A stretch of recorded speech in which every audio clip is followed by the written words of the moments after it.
তোমাৰ প্ৰথম প্ৰশ্ন উত্তৰ মই হসা কৰি ধন্য হয় ৰাজা যুধিষ্ঠিৰ এতিয়া মোৰ দ্বিতীয় প্রশ্ন মোর দ্বিতীয় প্রশ্নটো হল টোপনি কার চকু মুজা নাযায় টোপনি কার চকু মুজা নাযায় কার স্পন্দন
তোমার দ্বিতীয় প্রশ্নের উত্তর তো হল মাস মাসের চকু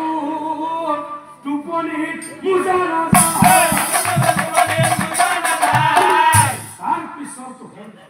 তার পিছত হল কণি স্পন্দন নাই কণি স্পন্দন নাই সেই কণিৰে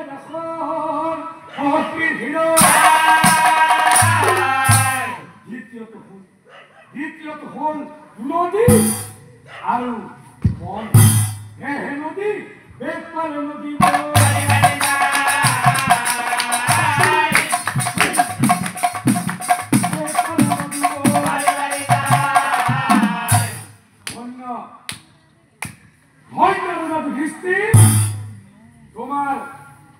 তোমাৰ দুইটা প্ৰশ্নেৰ উত্তৰ শুনি মই সঁচাকৈ ধন্য হম ৰাজা যুধিষ্ঠিৰ এতিয়া মোৰ অন্তিম আৰু তৃতীয় প্ৰশ্ন মোৰ অন্তিম